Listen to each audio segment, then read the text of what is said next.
Bonjour à tous, je suis le pasteur Christophe Fabrec de l'Église Providence. Merci de nous suivre en ligne et d'écouter ce message. Nous savons qu'il va être pour vous une source de bénédiction. Alors on vous souhaite une bonne écoute et on vous dit à très bientôt. Je m'inscris donc dans cette série de messages intitulée Reset et en méditant sur le fait de prendre un nouveau départ, de recommencer quelque chose, d'entrer dans une saison qui est nouvelle. Cette thématique me parle énormément parce que je l'ai vécu plusieurs fois. Je vais vous partager quelques tranches de vie ce matin. Mais je crois que chaque reset, chaque nouveau départ est porteur d'espoir. Tu commences des études, c'est porteur d'espoir. Tu arrêtes tes études parce que décision dans la vie, tu prends un travail, il y a quelque chose, c'est porteur d'espoir. Tu démarres un couple, c'est porteur d'espoir. Parfois même, je vais être très prudent avec ce que je vais dire là, tu choisis de divorcer. Et je ne suis pas pour le divorce et je ne prêche pas le divorce.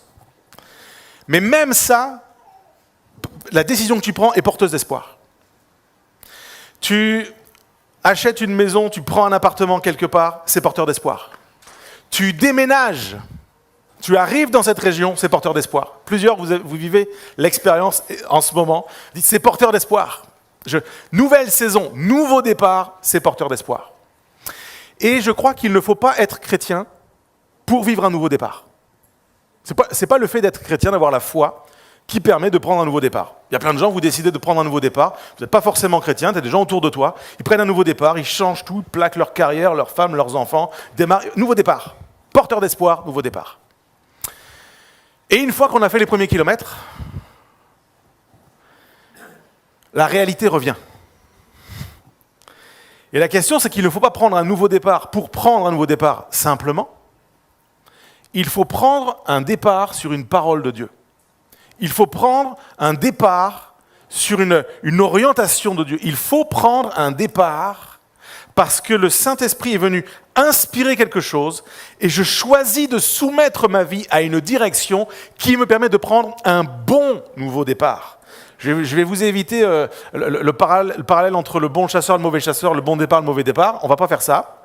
Mais le point, véritablement, c'est le bon départ, c'est celui qui va être pris inspiré par Dieu, sur une parole de Dieu, sur une direction divine, quelque chose qui va me permettre de me mettre en mouvement. Et ce matin, en fait, en méditant sur cette question, sur cette réalité, j'ai eu à cœur de vous partager le nouveau départ d'une famille. En fait, une famille dans la Bible qui a vécu plusieurs fois le nouveau départ. Il s'agit de la famille de Lot. Lot était le neveu d'Abraham et à un moment donné, avec Abraham, tout marche bien, ils font la vie ensemble, ils sont bénis, ils prospèrent, la faveur de Dieu est là, le business fonctionne, les familles vont bien, tout marche bien, les finances vont bien, tout va bien. Mais tout va tellement bien qu'ils ne peuvent plus rester ensemble, tellement ils sont nombreux, tellement ils sont serrés. Et Abraham va aller vers Lot, il va lui dire, écoute, on ne peut pas continuer comme ça, il faut qu'on se sépare tellement on est béni. C'est fou quand même. Un petit peu ce qu'on vit avec Toulon Grand Ouest. C'est tellement de monde, il faut qu'on arrive à écarter un petit peu. Et Abraham va dire à Lot, écoute, si tu vas à droite, j'irai à gauche, si tu vas à gauche, j'irai à droite. En gros, c'est choisi. Et c'est extrêmement humble de la part d'Abraham. Normalement, ce n'est pas à l'ancien de passer après, c'est aux jeunes, mais Abraham va manifester cet amour comme ça, cette compassion, cette élégance. Et Lot va devoir prendre un nouveau départ, reset. Et là, ses yeux vont regarder et il voit la plaine, il voit un endroit fertile, comme un jardin de l'Éternel, mais qui n'est pas un jardin de l'Éternel, mais qui ressemble à un jardin de l'Éternel. Et quand ses yeux vont voir cet endroit, il ne va pas consulter Dieu. Il ne va pas demander à Dieu son conseil. Il ne va pas chercher si c'est une direction qui vient de Dieu. Dieu n'est pas dans l'équation. Il n'y a que Lot, ses prérogatives, ses aspirations, ses soupirs, ses désirs, ses motivations, ses ambitions. Il n'y a que ça dans la balance. Et Lot va prendre un nouveau départ, reset. Et la Bible nous dit qu'il va aller s'installer, il va planter ses tentes, à l'époque il est nomade, il va planter ses tentes jusqu'aux portes d'une ville, d'un endroit, il y a deux villes qui sont connues à cet endroit-là, les villes de Sodome et Gomorrhe. et il ne va pas aller vivre là-bas. Je vais juste m'installer. Il y a tellement de possibilités, il y a tellement de business à faire, il y a tellement de choses extraordinaires. C'est tellement porteur d'espoir. Je vais m'installer là.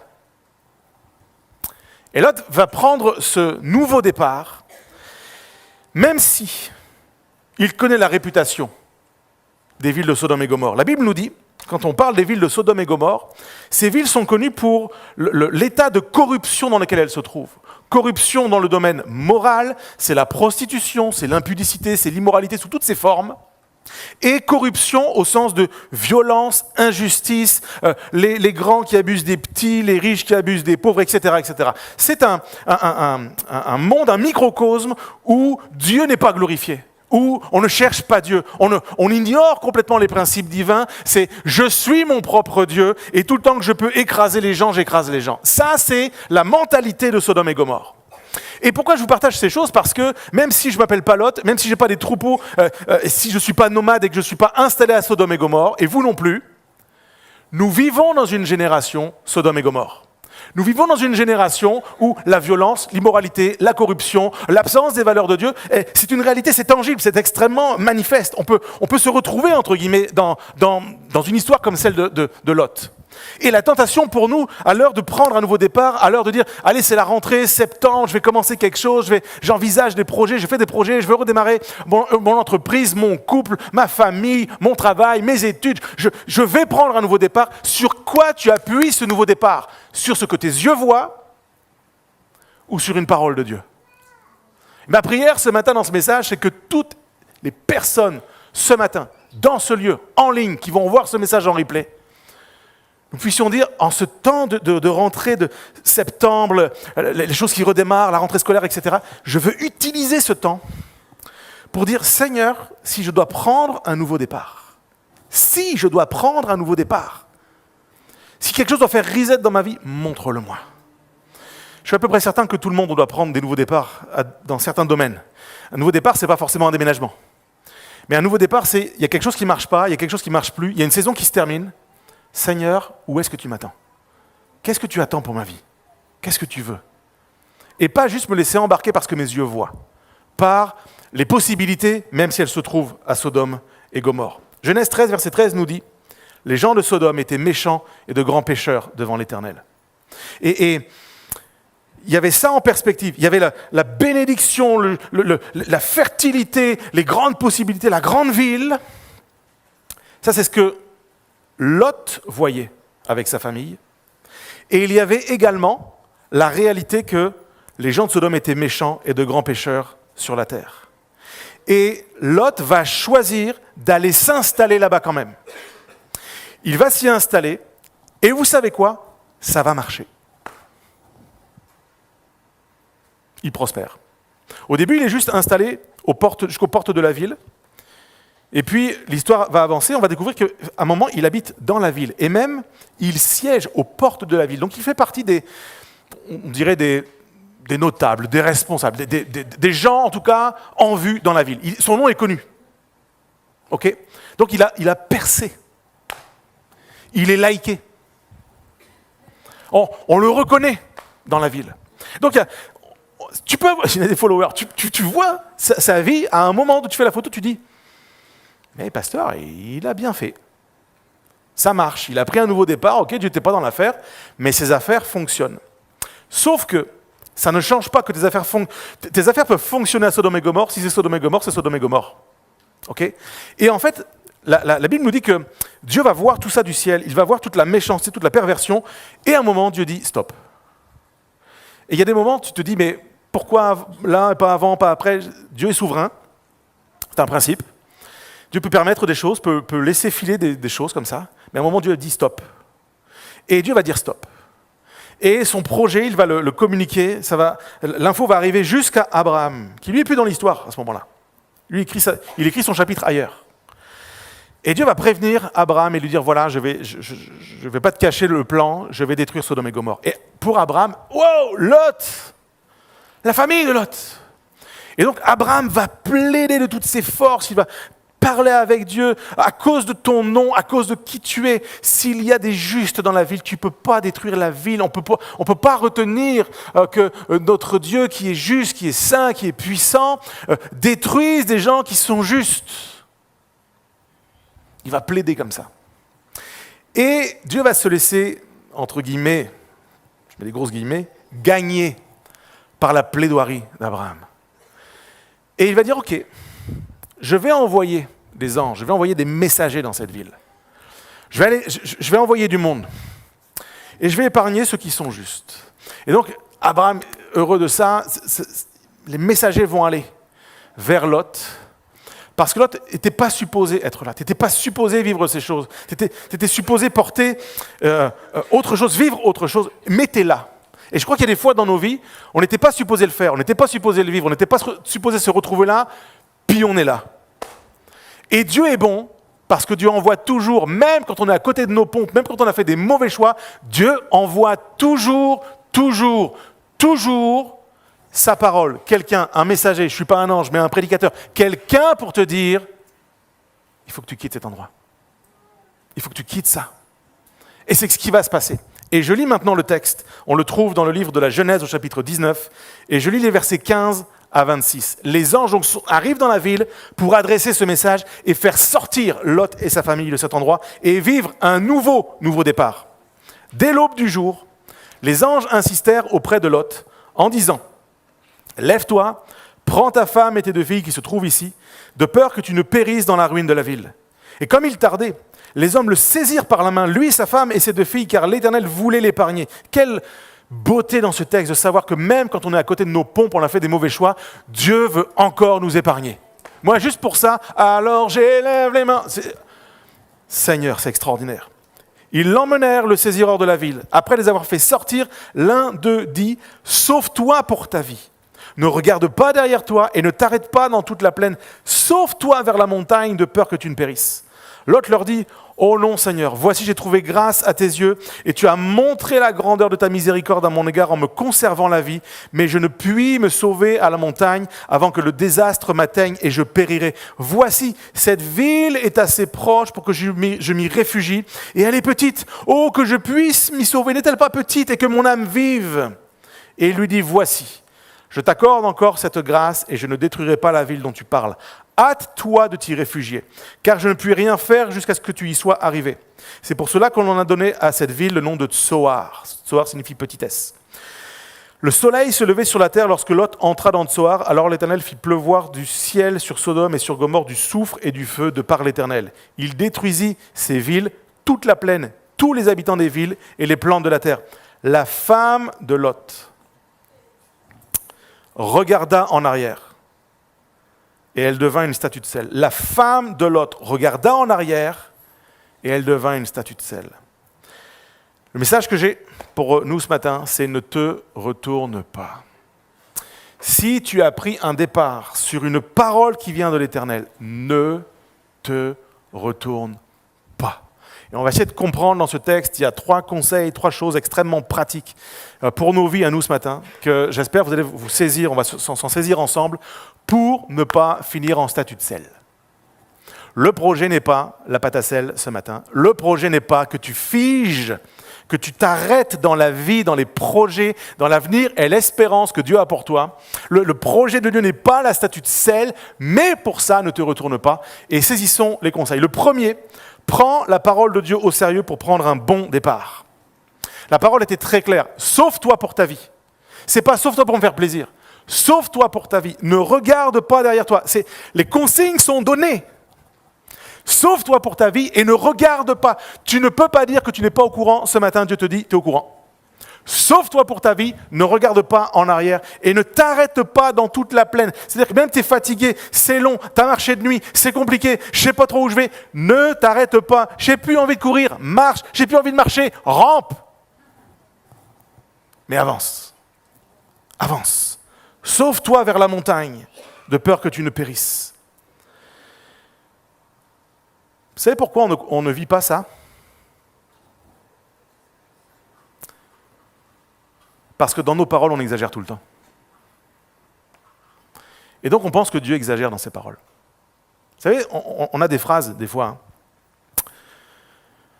Oh, je suis crevé. Ben non, en fait. Ah, tu sais, fin de journée, 19h, tu rentres chez toi, tu as une journée terrible. Et qu'est-ce que tu dis? Ah, je suis mort. C'est pas vrai. Bah, si tu le dis, c'est que c'est pas vrai. J'ai déjà vu des morts. Ils parlent pas.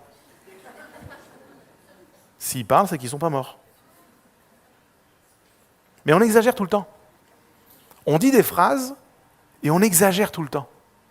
Et donc, on s'est comme construit ou habitué au fait qu'on dit des phrases comme ça, mais qui parlent de ça. Et donc, d'un seul coup, quand Dieu dit « sauve-toi pour ta vie », nous, on pense que c'est là. Ah, c'est pas si grave, hein. C'est pas si pire. Dieu est parfaitement juste. S'il dit « sauve-toi pour ta vie », ça veut dire « sauve-toi pour ta vie ». S'il dit « ne te retourne pas », ça veut dire « ne te retourne pas du tout ». S'il dit « ne t'arrête pas », ça veut dire « ne t'arrête pas du tout ». Et je pense qu'on peut avoir pris un départ dans la vie. J'ai devant moi des gens vous êtes chrétiens depuis quelques semaines peut-être. Vous avez pris le départ de la vie avec Jésus. Béni soit Dieu, ne te retourne pas. Il y en a, vous marchez avec Jésus depuis des dizaines d'années. Mais dans des domaines de votre vie, il y a le côté, j'ai envie de me retourner sur le passé. Ne te retourne pas. Ne te retourne pas. Avance. Sauve-toi. Va vers l'avant. L'affaire est sérieuse. Et Dieu ne fait pas des blagues quand il s'agit de notre vie, de notre destinée, de notre éternité, de notre réalité, de notre vie de famille, de ce que l'on construit. Et à chaque fois que je parle de famille, certains, maintenant vous le savez, d'autres vous allez vous habituer, mais toutes les fois où je parle de famille, et que je parle de la famille de Lot par exemple, je suis toujours pénétré par cette idée que c'est la famille au sens de, si je le compare dans ma vie, c'est la famille de Sandy, Jérémy, Alex et Baptiste, c'est ma cellule familiale, mais c'est la famille Église. L'Église est une famille. Nous sommes frères et sœurs. C'est une expression de vieux, ça, hein, frères, sœurs, tout ça. Mais on est des frères et sœurs, parce qu'on a un Père. Et quand Dieu dit à la famille, va de l'avant, sauve-toi, ne te retourne pas et continue de marcher dans le projet que j'ai pour toi, c'est pour tout le monde, c'est pour nous en tant que famille. Je veux y être attentif. Et je veux entendre ce que Dieu me dit. Il dit, sauve-toi pour ta vie. Ne regarde pas derrière toi, ne t'arrête pas dans toute la plaine, et sauve-toi vers la montagne. C'est-à-dire que ça parle de quoi? Ça parle de gens qui comprennent la réalité que la terre me parle des pulsions, de la corruption, des choses, de ce qui m'entoure. Je lève les yeux vers les montagnes d'où me vient le secours, et d'un seul coup, ma perspective est différente. Je ne sais pas où je vais, je ne sais pas comment ça va se passer, mais je lève les yeux vers les montagnes. D'où me vient le secours? Pour ma famille, pour mon couple, pour mes affaires, pour l'Église, pour tous les domaines de ma vie, je veux lever les yeux vers les montagnes. Pour nous, c'est la même chose.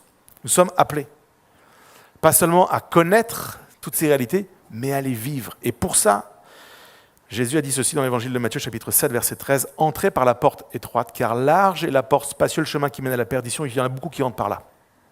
Mais étroite est la porte, resserrée le chemin qui mène à la vie, et il y en a peu qui les trouvent. » Et le peu qui les trouve, en fait, pourquoi je raccroche ce texte à ce que je vous ai dit juste avant? La raison est simple. Je veux prendre la parole de Dieu au sérieux. Et quand Dieu me dit « large est le chemin qui mène à Sodome et Gomorrhe », c'est une réalité, tout le monde l'a vécu. Resserré, étroit, difficile est le chemin qui mène à la vie. Mais vous savez quoi? Il mène à la vie.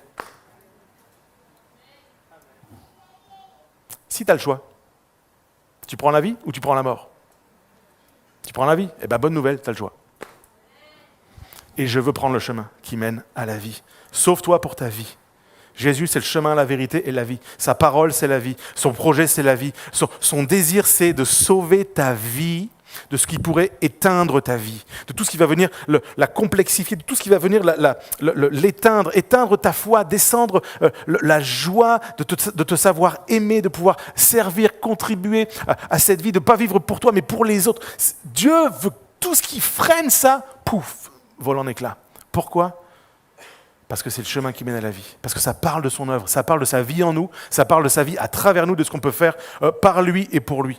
J'écris ceci, prendre un nouveau départ doit être l'occasion de revenir aux paroles de Jésus et d'y soumettre nos choix. Je veux vraiment prendre un nouveau départ et pour ça, j'ai besoin de m'attacher aux paroles de Jésus. J'ai besoin de revenir à ses paroles. Peut-être certains, vous avez déménagé dans ces derniers mois, dans ces dernières semaines. Vous avez déménagé sur une direction de Dieu. Écrivez-la, notez-la. Dans notre parcours avec Sandy, avec mon épouse, on a pris des nouveaux départs, des grands départs. On était à Dunkerque, on est allé à Amiens. De Amiens, on est remonté à Dunkerque. De Dunkerque, on est allé à Bordeaux. De Bordeaux, on est venu à Toulon. C'est des grands départs de vie. Puis, je ne prêche pas que pour le déménagement, vous comprenez ça. Mais quand tu dois mettre tes affaires dans un camion et partir, et arracher toute ta famille à quelque part, c'est bien que tu aies une parole de Dieu. Parce que le jour où il va pleuvoir dans l'endroit où tu vas te trouver, tu es content qu'il y ait une parole de Dieu. Tu sais pourquoi tu es là, Dieu t'a conduit. Ta saison, c'est ici, c'est maintenant, il n'y a pas de doute. Même si c'est difficile, mais je m'appuie sur ta parole parce que ta parole, elle est la vérité et tu me conduis dans cet endroit. J'ai écrit ceci, prendre un nouveau départ, c'est prendre le risque de croire que Dieu a raison et se rendre compte après coup qu'il avait bel et bien raison. Dieu a toujours raison. S'il dit va là-bas, sauve-toi pour ta vie, pas pour celle des autres, pour ta vie. Moi, Dieu, je t'appelle à aller là-bas, à vivre là-bas, loin de la corruption, loin de la violence, loin de... Quitte cet environnement-là et établis-toi dans l'endroit que je vais te montrer, là où je veux t'amener. Deuxième conseil de ce passage, deuxième enseignement de ce passage, ne sublime pas le passé. La femme de Lot regarda en arrière, elle devint une statue de sel. Loin de moi, la pensée de juger la femme de Lot. Facile, en lisant le texte, de dire, pourtant elle le savait, elle avait dit, c'est quand même écrit, ne te retourne pas. Puis le pasteur, il avait dit en plus, on doit prendre les paroles de Dieu au sérieux. De quoi ça parle là ? Ça parle d'une femme qui a quitté un endroit où elle a bâti sa vie. Elle quitte des repères. Alors ils ne sont peut-être pas les bons, mais c'était sa vie, c'était sa réalité. Dans cette ville, ses filles ont grandi. Ils ont fait du business, ils ont vécu déjà des choses, ils ont vécu des expériences, même avec Dieu dans cet endroit. Ça ne remet pas ça en question. J'ai laissé un bout de moi dans cet endroit. On est arrivé, écoute pasteur, on est arrivé, on avait des chèvres et des tentes. Là, les troupeaux, ça a multiplié, on a fait du business, mon mari, c'est une autorité dans la ville, on a même une maison. Et tu comprends que ça me pique. De laisser tout ça. Puis, je laisse tout ça parce que Dieu a dit qu'il allait faire tomber le feu du ciel sur tout ce qu'on a construit. Je vais tout perdre. Tout ce qu'on a bâti pendant des années, tout ça va être réduit à néant. Et puis quand ça arrive, j'ai le goût de me retourner. C'est cohérent. Je la comprends. Je ne méprise pas ça. Grande est la tentation de se retourner. C'est normal. C'est presque même légitime. Le sentiment de tout perdre. Frères et sœurs, c'est une réalité. La terre et tout ce qu'elle contient est réservé pour le feu. Tout ce que tu construis, les heures à faire ton parquet, les après-midi à tailler tes haies, la dîme que tu donnes à Ikea pour renouveler tes meubles et ta déco, je suis désolé, ça va être détruit et consumé par le feu. Ça ne veut pas dire qu'il ne faut pas tailler faire ses courses à Ikea ou mettre du parquet, c'est pas ça le point. Le point, c'est que si c'est ça l'objectif de ma vie, je vais me retourner en arrière. Ma perspective n'est pas la bonne. Je ne regarde pas au bon endroit. Je ne bâtis pas pour ce qui est le plus important. Je construis pour quelque chose qui est illusoire et qui est temporaire. Et je veux me souvenir de la femme de Lot. Je vais perdre même mes amis, des gens avec qui j'ai fait un bout de chemin. Oui. Il y a des moments où tu perds des amis, des proches, des fois de la famille. Ce n'est pas juste pour des déménagements géographiques, c'est des fois dans la vie. On ne peut pas valider, continuer, marcher dans cet état d'esprit, avec ce fonctionnement. Je ne peux plus, je ne veux plus et je choisis de couper. Il y a des gens, vous avez dû le faire, d'autres vous devez le faire. Couper dans des relations toxiques. C'est super difficile. Mais Jésus a été très clair avec ça. Il a dit, je ne suis pas venu pour amener la paix, mais l'épée. Il y a des fois, l'épée, elle sert juste à couper des relations. Ça, je ne peux pas continuer. Ce fonctionnement-là, je ne peux pas continuer. Ce mode de vie qui n'honore pas Dieu, je vis à la colle, je suis en concubinage, je ne fais pas les choses, je ne peux pas continuer un moment. Je ne peux pas continuer. Pourquoi ? Je sais que Dieu n'est pas dans cette affaire et qu'il m'appelle à quitter ça pour bâtir autre chose. Et c'est une folie. Mais quand je prends la décision d'y aller, quand je fais les premiers pas, je ne dois pas me retourner en arrière. Je ne veux pas regarder en arrière. La femme de Lot également avait des inquiétudes légitimes. Tu es arrivé déjà riche à Sodome, tu l'es encore plus au moment où l'histoire arrive, et en une nuit, sur une parole, tu pars avec rien. On va manger quoi ? On va manger où ? On va manger avec qui ? On va dormir où ? Comment ça va se passer ? Dieu ne l'a pas dit. Dieu nous a juste dit, sauve-toi, pars. Dieu, donne-moi le plan. Dis-moi où ? Dis-moi avec qui ? Et là, silence radio. C'est dur, hein ? C'est dur. C'est la foi. La foi, c'est l'espérance. L'espérance des choses que je ne vois pas. J'ai pas tout, je ne peux pas mesurer, je ne peux pas quantifier, je ne peux pas tout bien planifier, dire telle adresse, tel jour, telle heure, il y a ci, il y a ça. Je ne peux pas. Mais sur une parole, je me mets en mouvement. Et si j'ai des doutes, mes doutes doivent venir rencontrer ma foi. Parce que si mes doutes ne rencontrent que mon souvenir, je vais me retourner. Et je vais transformer en statue de sel. J'aimerais dire à quelqu'un, si Dieu nous sauve, s'il nous appelle, c'est avec un plan. Il est celui qui pourvoit, il connaît nos besoins, il sait y répondre et il sait permettre les circonstances pour que ça marche. Crois-le, mon frère, ma sœur, le nombre de fois, incalculable de fois où on a eu besoin du secours de Dieu. Tu fais un pas, tu ne sais pas où ça va te mener et tu te dis comment on va faire. Je me souviens de cette fois où il a fallu que je pose ma démission. J'étais conseiller financier, je travaillais dans une banque avant d'être pasteur, c'était il y a 20 ans, ça va faire 25 ans. Oh, ça fait longtemps, bref. C'était il y a longtemps. Non, c'était il y a 20 ans. 20 ans, 2005. Il y a 20 ans, je pose ma démission sur le bureau de mon patron. Et je ne sais pas du tout ce que je vais manger à la fin du mois. Je ne sais pas du tout comment ça va se passer. Je n'ai pas de certitude. Je ne sais pas si je vais pouvoir conserver ma maison.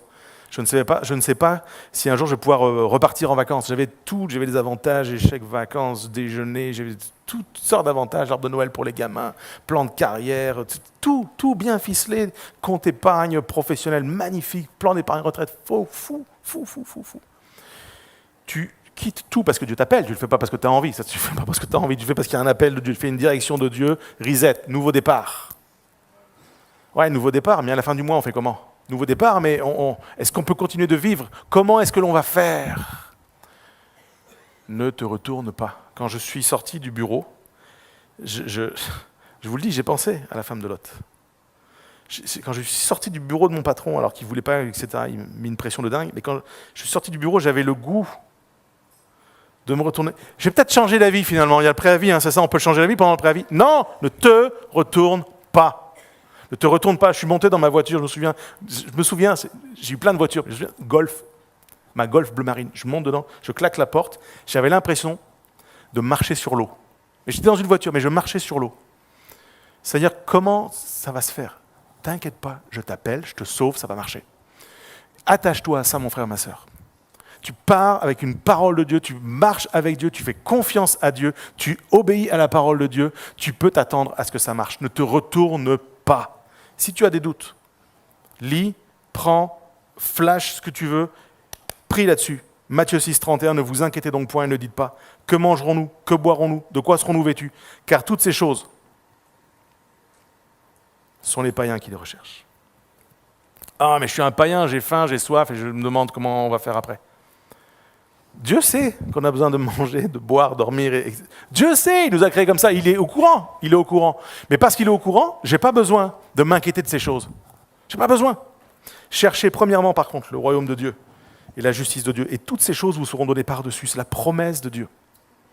Promesse de Dieu pour ne pas se retourner. Ne vous inquiétez donc pas du lendemain, car le lendemain aura soin de lui-même. À chaque jour suffit sa peine. Je le dis à quelqu'un, c'est que tu as besoin de l'entendre, c'est la parole de Dieu pour ta vie. Cette parole est en train de venir gratter le cœur de quelqu'un, de venir se planter pour produire un fruit, le fruit de la paix. Reçois cette parole, mon frère, ma sœur. Reçois cette parole ce matin. Reçois cette parole. Je sais dans quelle semaine on est. Je suis au courant de l'actualité. Je sais que notre gouvernement a démissionné. Je sais qu'il y a des questions sur un budget. Puis il y a peut-être ici au milieu de nous même des chefs d'entreprise qui se disent mais comment on va faire? Il y a plein d'incertitudes. Et moi dans ma boîte, et ceci et cela. Et loin de moi l'idée de fanfaronner, de dire nous échappons à la réalité, ça n'existe pas. Je ne suis pas du tout dans la négation et je ne fais pas de politique ce matin. Ma politique est la suivante. Matthieu 6, 31. Matthieu 6, 31. 32, 33 et 34. Je ne vis pas ma vie. Je ne fais pas de décision. Je ne bâtis pas sur des réalités terrestres mais célestes. Bâti sur la parole de Dieu. J'ai écrit ceci, pour prendre un nouveau départ, ne vivons pas comme si nos vies dépendaient des hommes, mais de Dieu. Et si tu veux prendre un nouveau départ dans ta vie aujourd'hui, ce matin, dans un domaine ou dans un autre, ne le prends pas comme si ça dépendait des hommes. Tu dépends de Dieu. Tu ne dépends personne d'autre que de Dieu. Ne te retourne pas, ça causerait ta perte. Ne te retourne pas dans ton engagement à obéir à Dieu. Ne te retourne pas. Ne fais pas demi-tour dans ton engagement au travail que tu fais pour le Seigneur, au travail que tu fais dans ton entreprise. Ne fais pas demi-tour. Ne t'arrête pas dans tes recherches d'emploi pour trouver un travail. Ne fais pas demi-tour. Dieu t'appelle à quelque chose, ne fais pas demi-tour. Ne fais pas demi-tour dans la réponse à l'appel pour servir Dieu. Ne fais pas demi-tour non plus. Je ne ferai pas demi-tour dans ma piété personnelle. Tu as pris une décision à la rentrée de dire je vais prendre du temps chaque jour, je vais me tenir dans la présence de Dieu, je prends ma Bible, je lis un verset, je prends quelques minutes pour prier, je veux prendre ce temps. Ne fais pas demi-tour. Ne fais pas demi-tour. N'arrête pas. Continue, persévère. Parce que tu sais que c'est de Dieu, ça vient de Dieu. Il t'appelle à le faire, il te presse pour le faire. Ne te retourne pas. Ne fais pas demi-tour. Ne fais pas demi-tour dans les efforts courageux que tu fais pendant ton temps de célibat.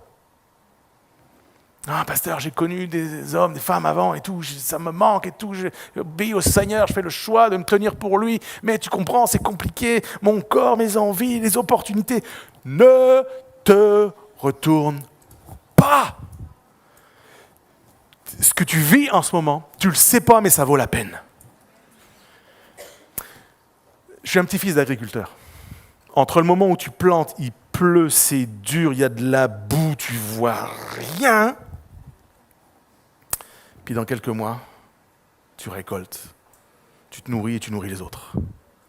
Ce que tu sèmes avec larmes, ce qui est difficile, va produire un fruit de joie et d'allégresse parce que tu le fais en obéissant à la parole de Dieu.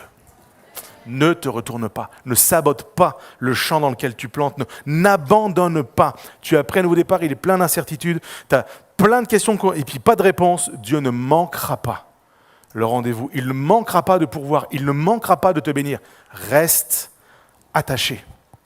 L'enseignement de Jésus, il est juste incroyable. Luc 17, verset 26. Ce qui arriva du temps de Noé arrivera de même au jour du Fils de l'homme. Les hommes mangeaient, buvaient, se mariaient, mariaient leurs enfants, jusqu'au jour où Noé entra dans l'arche, le déluge vint et les fit tous périr. Ce qui arriva du temps de Lot arrivera pareillement. Les hommes mangeaient, buvaient, achetaient, vendaient, plantaient, bâtissaient. Mais le jour où Lot sortait de Sodome, une pluie de feu et de soufre tomba du ciel et les fit tous périr. Il en sera de même le jour où le Fils de l'homme paraîtra. En ce jour-là, que celui qui sera sur le toit et qui aura ses effets dans la maison ne descende pas pour les prendre, et que celui qui sera dans les champs ne retourne pas non plus en arrière. Souvenez-vous de la femme de Lot. Celui qui cherchera à sauver sa vie la perdra, celui qui la perdra la retrouvera. La seule femme dont Jésus nous a demandé de nous souvenir, c'est la femme de Lot. C'est parlant quand même. Ne te retourne pas sur ce que tu laisses, sur ce que tu perds, sur ce que tu abandonnes pour le Seigneur. Ne te retourne pas sur les... Seigneur, j'ai laissé ça pour toi en arrière, je t'ai obéi, j'ai envie de retourner en arrière. Je t'encourage, mon frère, ma sœur, ne te retourne pas. Jésus, dans sa génération, va le porter. Et il rappelle que quelqu'un qui se retourne prend assurément le risque de voir le feu tomber et changer en statut de sel. Moi, je crois que quand il est question de rebâtir une vie nouvelle, souvent on est d'accord pour ça, puis on veut aller de l'avant. Mais Jésus nous dit, souviens-toi de la femme de Lot. Quand tu prends le départ, souviens-toi de la femme de Lot. Elle était dans le train de ce monde, on mange, on boit, on se marie, on fait nos affaires, on plante. Et tout ça est légitime. C'est pas parce que la parole de Dieu dit ça qu'on arrête de manger, boire, se marier et bâtir et planter. C'est pas ça le point. C'est que si ça a pris toute la place dans ma vie, si je n'ai plus le recul, la perspective, j'entends plus la voix de Dieu, je ne suis plus attentif aux choses de Dieu, tout ça aura plus d'importance que la volonté de Dieu. Et il ne faut pas, mes frères et sœurs, qu'il en soit ainsi. À l'heure où on se met en route, marcher dans le plan de Dieu, je dois me souvenir de la femme de Lot. Jésus dit, c'est un principe que Dieu nous communique. Souviens-toi de la femme de Lot. Dans une génération où on mange, boit, on fait des projets, on fait la fête, on construit, on plante, souviens-toi de la femme de Lot. Souviens-toi de la femme de Lot. C'est hyper important. En fait, cette femme, son attitude nous dit que son trésor n'était pas son espérance. Son trésor, c'était son passé, ses exploits, ses choses vécues avant. Son trésor, c'était hier. Et il faut que ton trésor soit l'espérance. Tout fonctionne quand on est comme ça. Tu passes par un moment de maladie. Si ton trésor, c'est le passé de ta santé, ça ne va pas aller. Si le trésor, c'est l'espérance de la gloire dans un lieu où il n'y a plus ni maladie, ni douleur, ni deuil, ni choses semblables, tu vas bien. Même si tu passes en ce moment par un temps de souffrance. Je dois garder les yeux sur l'espérance plus que sur le passé. Suivons ce conseil de Jésus. Jésus est super clair. Matthieu 6, verset 19, ne vous amassez pas des trésors sur la terre où la teigne et la rouille détruisent, où les voleurs percent et dérobent, mais amassez-vous des trésors dans le ciel, où la teigne et la rouille ne détruisent point, et où les voleurs ne percent ni ne dérobent, car là où est ton trésor, là aussi sera ton cœur. Là où est ton trésor, là aussi sera ton cœur. Le trésor, il est avant le cœur suit le trésor. La femme de Lot s'est retournée parce que son trésor était en arrière. Si mon trésor est devant moi, je ne suis pas en danger. Si mon trésor, c'est juste mon passé, c'est fini. C'est fini. Je vais me retourner et je vais m'arrêter en chemin. Troisième conseil extrêmement pratique, que je vais découper en 3 parties. J'aimerais le dire, ce n'est pas le moment de lâcher, mais de s'accrocher, premièrement, aux promesses de Jésus. Quand Jésus va adresser à la famille de Lot, « Sauve-toi pour ta vie », c'est parce qu'il y a une perspective, il y a une promesse. C'est « je ne ferai rien ». Tu dois là-dessus, je te promets que je ne ferai rien avant que tu sois en sécurité. Je n'exercerai pas mes jugements avant que tu sois en sécurité. Je ne détruirai rien avant que tu aies parfaitement obéi. Il y a une promesse, et peut-être que tu as pris un départ et c'est compliqué, tu te dis « mais comment je vais faire ?» Dieu te fait une promesse. Le chemin il peut être compliqué, se faire de nuit dans les ténèbres, avec toutes sortes de peurs qui vont avec la nuit, avec les ténèbres. Jésus dit, je serai avec toi, je ne vais rien faire avant que tu sois en sécurité. Et reçois cette parole de paix, de réconfort. Jésus, il est avec nous tous les jours jusqu'à la fin. C'est sa promesse. Je reste accroché aux promesses de Jésus. Jésus a promis qu'un jour, il viendrait pour nous chercher. Reste accroché à la promesse. Jésus a dit qu'il bâtissait une maison dans le ciel pour toi. Reste accroché à la promesse. Jésus a promis qu'il se lèverait le dernier sur la terre. Reste accroché à la promesse. Jésus a promis qu'il serait notre avocat auprès du Père. Il est celui qui nous défend. Reste accroché à la promesse. Reste accroché à la promesse. La promesse de Jésus nous amène à considérer que même si on vit dans un temps qui est corrompu, qui est souillé, etc., Dieu a fait une promesse. Et quand je suis en mouvement avec la promesse, je peux quitter le monde de la corruption, je peux vivre autrement, je peux rompre avec quelque chose. Et même si je ne sais pas comment ça va se passer, mais je vais rompre avec le monde de la corruption, je vais rompre avec le monde de l'immoralité, et je vais vivre l'accomplissement de la promesse. Vous savez, je crois ceci, je l'ai écrit comme ça, on n'a pas été sauvés pour vivre comme les autres, mais pour nous démarquer de notre génération. Vraiment. Et je ne veux pas faire des choix, je l'ai dit, je ne veux pas faire des choix par rapport à ce que les hommes disent, font, pensent, prêchent. Non, basé sur ce que la parole de Dieu enseigne. Accroché aux promesses. Et quand j'ai fait le choix, je suis en route, et que j'ai compris que je ne dois pas me retourner, je ne dois pas faire comme la femme de Lot, comment je peux tenir les yeux sur la promesse ? Les yeux sur la promesse. Laisse les yeux sur la promesse. Jésus a dit ceci, Jean 17, verset 15, « Je ne te prie pas de les ôter du monde, mais de les préserver du mal. Ils ne sont pas du monde comme moi, je ne suis pas du monde. » Jésus te promet que tu n'es pas du monde. C'est fort. Ah, je suis quand même vachement dans le monde. Tu es à moi, dit Jésus. Tu n'es plus du monde. Et je te préserve du mal. Moi, je sais pas vous, mais ça me donne de l'espoir. Ça me donne de la force. Ça me donne de l'envie. Ça vient allumer un truc chez moi qui dit « Hey, je peux vivre différemment. J'ai des raisons d'espérer. J'ai des raisons d'être dans la joie. » Également, à quoi je dois être accroché? Je dois être accroché à ce que représente Tsoar. Tsoar. Ce n'est pas le moment de lâcher, mais de s'accrocher à ce que représente Tsoar. Tsoar. Petite ville, insignifiante. Cette femme qui va laisser son ancienne vie, ses biens, ses richesses, elle voyait que Tsoar, un endroit insignifiant. Il y avait tout, c'est la grande ville, les possibilités, etc., etc. Puis ça parle de toute mon ancienne vie, tout ce que j'ai bâti et accompli. Puis là, devant moi, c'est petit. C'est petitesse insignifiante. Tsoar, littéralement, c'est petitesse insignifiante. Donc ça, c'est ce qu'elle a devant les yeux. Je obéis à Dieu, pasteur, devant moi, il n'y a rien, c'est petit.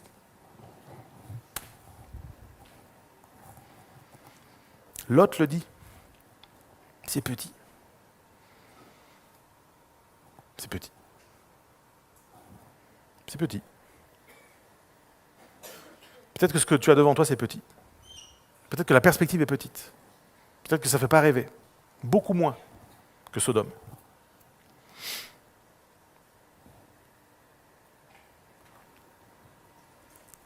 Ça me parle du salut. Si mon salut est tout petit, si le salut ne veut plus rien dire, s'il ne fait plus écho dans notre cœur, on va faire demi-tour, puis perdre le bénéfice d'un nouveau départ. Mais pasteur, moi je veux être sauvé, c'est beau le salut, c'est magnifique, c'est la gloire. Un jour je vais être avec Jésus dans le ciel, on va manger ensemble, on va être avec tous les anges, on va chanter avec Johan, toute l'équipe de louanges, et les anges, ça va être super, on va vivre ça. Oui, mais sur la terre en ce moment, tu le vois par le tout petit trou, c'est tout petit. Mais il faut le vivre comme ça, pour le vivre après, glorieux. Que veut dire Tsoar? Que représente Tsoar dans ta vie? Tsoar, c'est l'espérance du salut.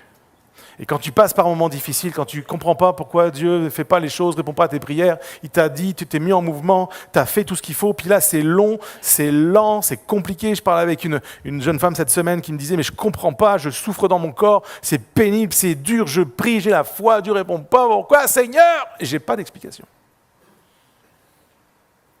Ce qui est devant est petit. Mais je reste accroché à mon salut. On peut m'enlever tout. On peut t'enlever tes biens, on peut t'enlever ton épouse, tes enfants, ton époux, on peut t'enlever ta voiture, on peut t'enlever ta carrière, on peut t'enlever ta santé, tu peux perdre tout. On ne peut pas t'enlever Tsoar. On ne peut pas t'enlever le salut. Reste accroché au salut. Reste accroché. Je veux être attentif. Je ne veux pas que mon salut devienne quelque chose d'insignifiant, que la vie chrétienne soit insignifiante. Souvenez-vous de la femme de Lot. Elle a perdu le fait d'être sauvée parce qu'elle s'est retournée. Je ne veux pas perdre de vue le salut. Si je perds le salut, si je perds Jésus, si je n'ai plus la perspective du salut, je vais tout perdre. Vraiment tout perdre. Troisième conseil pratique, je reste accroché à la perspective future plus qu'à la réalité immédiate. Paul enseigne ça magnifiquement, il écrit à Timothée, « J'ai combattu le bon combat, j'ai achevé la course, j'ai gardé la foi, désormais la couronne de justice m'est réservée. Le Seigneur, le juste juge, me la donnera dans ce jour-là, et non seulement à moi, mais encore à tous ceux, c'est nous, tous ceux, c'est nous, qui auront aimé son avènement. » Comment ne pas nous retourner? Perspective, future, plus que réalité immédiate. J'aimerais te demander de faire un exercice. Je sais que ce matin, c'est un message peut-être délicat, mais j'aimerais t'inviter à réfléchir à ta réalité de cette rentrée-là, en septembre.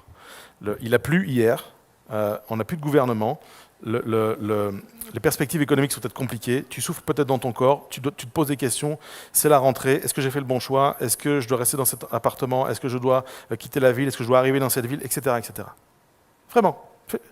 Fais l'exercice pratique. Mets tout sur la table, en prière. Seigneur, voilà, poum, ma réalité.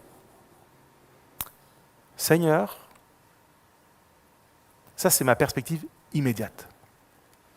Et si je fais un choix avec uniquement ce que j'ai devant les yeux, je vais prendre des mauvais départs. Seigneur, je veux faire des choix avec la perspective du futur. Est-ce que le chemin sur lequel tu marches aujourd'hui mène à la vie que tu veux vivre, que Dieu a pour toi?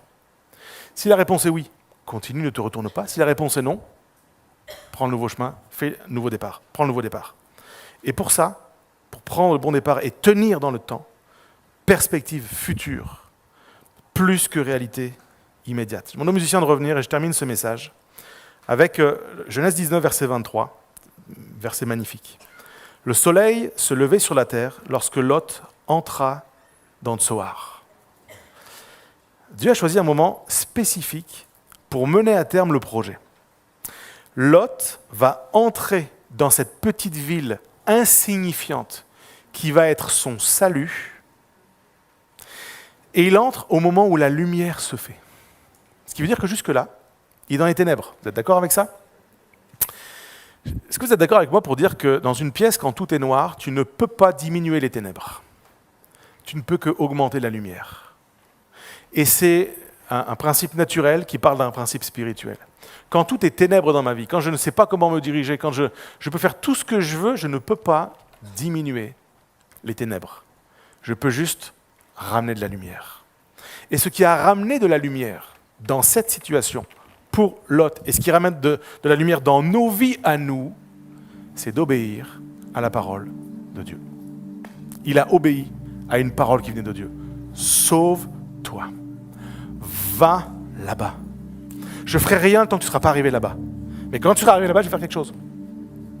Et souvent, c'est là que ça se passe pour nous. J'avance dans les ténèbres, je ne comprends pas, je fais des choix, c'est difficile, je viens de perdre mon épouse, elle s'est retournée, statut de sel, qu'est-ce qu'on va devenir, qu'est-ce qui va se passer? Et là, la lumière arrive. Et avec la lumière, le salut. Et avec la lumière, les possibilités. Le soleil se levait sur la terre lorsque Lot entra dans Tsoar. C'est tellement magnifique, ce n'est pas du hasard, c'est calculé.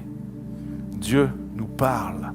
Quand tu fais des choix posés sur ce que la parole de Dieu enseigne, tu vis cette réalité de Jean 8, 12. Jésus leur parla de nouveau et dit « Je suis la lumière du monde. Celui qui me suit ne marchera pas dans les ténèbres. Il aura la lumière de la vie. » Si tu prends un nouveau départ, dans un domaine ou dans un autre de ta vie, quel qu'il soit, suis Jésus. Suis Jésus. Celui qui le suit ne marchera pas dans les ténèbres, il aura la lumière de la vie. Ça peut paraître insignifiant, ce qui est devant toi, ça peut paraître petit. Entre, passe par Jésus, passe par le chemin étroit, passe par la porte étroite, plie, suis le chemin, suis Jésus. Je veux le suivre, le Seigneur Jésus, parce que je ne marcherai pas dans les ténèbres. Prends un nouveau départ en croyant que la lumière arrive dans ta situation parce que tu fais le choix de l'obéissance. Je le crois tellement, je veux tellement m'appuyer sur ces choses. Il y a 20 ans, je vous disais, j'ai fait le choix j'ai répondu à l'appel en fait, j'ai pas fait de choix, j'ai fait le choix de répondre et d'obéir. Puis ça, on a vécu toutes sortes d'aventures en chemin, déménager, et puis ceux qui ont déjà déménagé, vous savez comment c'est, puis tu fais à 800 km, tu t'es installé dans un endroit que tu connais pas, dans une ville que tu connais pas, les gens disent les mots, ça veut pas dire la même chose. Les Bordelais m'ont fatigué avec les chocolatines. Puis au bout de 10 ans, je dis chocolatine, j'arrive ici, je demande les chocolatines, elle me dit quoi? Je dis ok, c'est reparti. C'est reparti pour un tour. Nouveau départ, avec toutes ces choses inconfortables. Faut mémoriser les visages, les gens, les prénoms. Oh, je suis nul à ce jeu-là, Seigneur. C'est dur, difficile. C'est difficile. Il faut trouver à développer de nouvelles racines, lier de nouvelles amitiés, comprendre le fonctionnement, comment ça se passe ici. Et puis avec tout ça, le goût des fois de se retourner en arrière. Oui, mais avant. Oui, mais avant, c'était avant. Et c'était bien peut-être, ou c'était pas bien, qu'importe. Mais là, c'est maintenant en fait. Et maintenant, et j'aimerais le dire à quelqu'un, ça va aller mieux dans ta vie, écoute-moi bien. Ça va aller mieux quand tu vas poser tes valises. Ça va aller mieux quand tu vas dire, c'est maintenant, c'est ici. Mon tour, c'est ici et maintenant. Jésus est pour moi ici et maintenant. Jésus est pour moi ici et maintenant, lundi au travail, quand je fais des choix, pas ceux de la corruption, ceux de l'intégrité et de l'honnêteté. Jésus est avec moi aujourd'hui, ici et maintenant, pour mon célibat, quand je prends position pour quelque chose qui est pur, qui est saint, qui est droit. Jésus est avec moi quand je décide de ne pas détruire, mais de bâtir, restaurer, reconstruire mon couple basé sur la parole de Dieu. Jésus est avec moi. C'est petit devant moi, oh, comment on va faire? Je sais pas comment. Je ne retournerai pas à Sodome, je vais aller à Tsoar. Et j'aimerais le prophétiser sur la vie de quelqu'un ce midi, ce matin. Ton rendez-vous est à Tsoar. Ta vie est à Tsoar. Elle n'est plus à Sodome. Est-ce qu'on pourrait se lever un instant? J'aimerais prier pour nous. Je ressens dans mon âme qu'il y a des gens... En fait, c'est comme si ce matin, là, à travers ce message, c'est comme si j'avais pris le jeu de cartes dans votre vie. J'ai mélangé toutes les cartes et tu ne sais pas ce qui va sortir. Et j'ai cette image, c'est vraiment, vraiment particulier. La carte qui sort là maintenant, c'est un roi de cœur. La carte qui sort là maintenant, c'est le roi de ton cœur. Qui dit, oublie tout ton jeu. Oublie toutes tes cartes. Oublie tous tes coups. Oublie toutes tes connaissances. C'est pas un jeu. Ta vie n'est pas un jeu. Je suis le roi de cœur. Et je veux habiter pleinement dans ton cœur. Et que si tu dois prendre un nouveau départ dans cette rentrée, il faut que ce soit avec le roi des rois, le Seigneur des seigneurs. Il faut que chaque domaine de ta vie, que ce soit ta famille, ton travail, ton couple, l'église, les projets qui sont les tiens, quels qu'ils soient, il faut que le roi de ton cœur ait toute la place et pas un peu de place. Il faut que tu prennes réellement sa parole au sérieux pour pouvoir le suivre. Il faut que tu sois pleinement attaché à la perspective future plus qu'à la réalité actuelle pour pouvoir traverser la réalité actuelle. Alors que tout le monde a les yeux fermés, j'aimerais m'adresser à quelqu'un qui a besoin de vivre ces choses. Lève ta main à ta place et je vais juste prier pour toi. Tu le fais c'est pas pour moi que tu le fais, c'est pour dire à Dieu, Seigneur, tu es le roi de mon cœur, vraiment. Et Jésus, c'est toi que je veux suivre dans cette rentrée, dans ce reset. Oui, partout dans ce lieu, les mains qui se lèvent. Seigneur, je veux te prier, mon Dieu, pour les hommes, les femmes, les familles que nous représentons. Tu connais toutes choses et derrière chaque situation, chaque main levée, tu vois les défis, le nouveau départ nécessaire dans le domaine du travail, de la santé, de la vie de famille, du couple. Tu connais toutes choses, Seigneur. Et nous ne voulons pas nous retourner sur ce qu'on a vécu avant. On ne veut pas se retourner sur les exploits d'antan. On ne veut pas célébrer uniquement les choses du passé, mais célébrer la perspective glorieuse et future de la vie avec toi. On ne veut pas perdre de vue le salut en Jésus.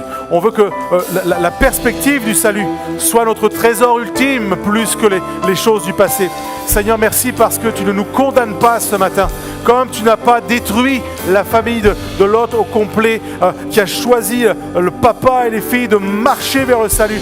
Tu as attendu qu'ils se trouvent à Tsoar pour exercer tes jugements. Et Seigneur, je crois que tu ne vas pas exercer tes jugements sur nous, mais ta grâce ce matin, pour qui choisit de se lever et de te suivre, de marcher dans la lumière. Alors ce matin, je te bénis mon Dieu pour ce que tu fais dans nos vies. Je te bénis de nous aider à marcher avec toi et à te suivre, à rallumer de la lumière, Seigneur, sur notre sentier, pour qu'on soit guidé par toi dans chaque domaine, dans chaque sphère de nos vies. Et ensemble, on veut le proclamer ce matin en prière et en le chantant. Jésus, je te suivrai.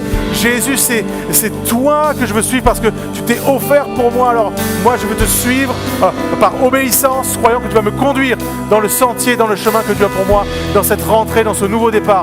Au nom de Jésus, Père, nous te prions. Et l'Église qui le croit dit Amen. Amen. Est-ce qu'ensemble, on pourrait le confesser et le chanter avec l'équipe de louange?